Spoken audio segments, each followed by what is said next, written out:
Tenders and Turntables. Henry and Gordon and James were lonely when Thomas left the yard to run his own branch line. They missed him very much. They had more work to do and had to fetch their own coaches. They didn't like that. "We get no rest! We get no rest!" they all complained. Altogether, the engines were causing the Fat Controller a great deal of trouble. The big stations at both ends of the line each have a turntable. The Fat Controller had made them so that the tender engines can be turned round, because it is dangerous for them to go fast backwards. Tank engines like Thomas don't need turntables. They can go just as well backwards and forwards. Gordon was very proud of his tender.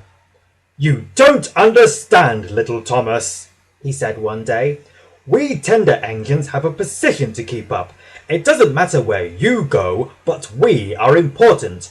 And for the Fat Controller to make us shunt trucks, fetch coaches, and go on some of those dirty sidings, well, it's not the proper thing."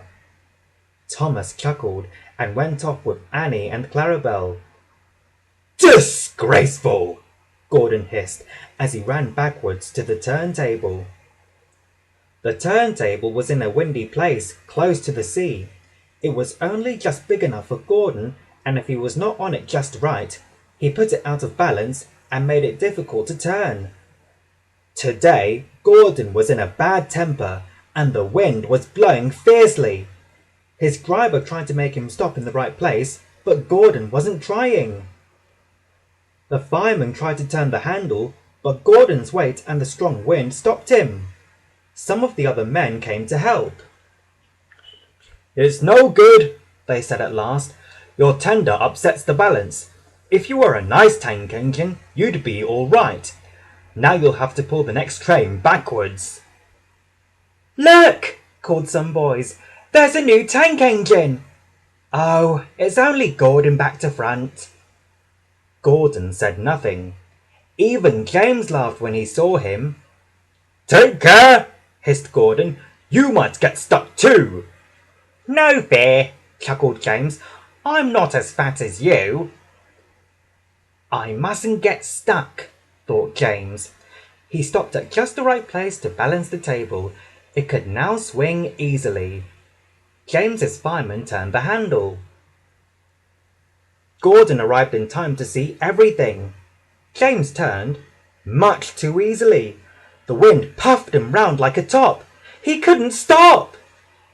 At last, the wind died down and James stopped turning. "Well, well," said Gordon. "Are you playing roundabouts?" James was feeling quite giddy and rolled off to the shed without a word. That night, the three engines held an indignation meeting. "It's shameful to treat engines like this," said all three engines together. "Gordon has to go backwards and people think he's a tank engine.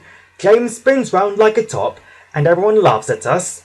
And to add to that, the Fat Controller makes us all shunt in dirty sidings. Ugh!" "Listen," said Gordon. He whispered something to the others. "We'll do it tomorrow. The Fat Controller will look silly." The engines had decided to go on strike.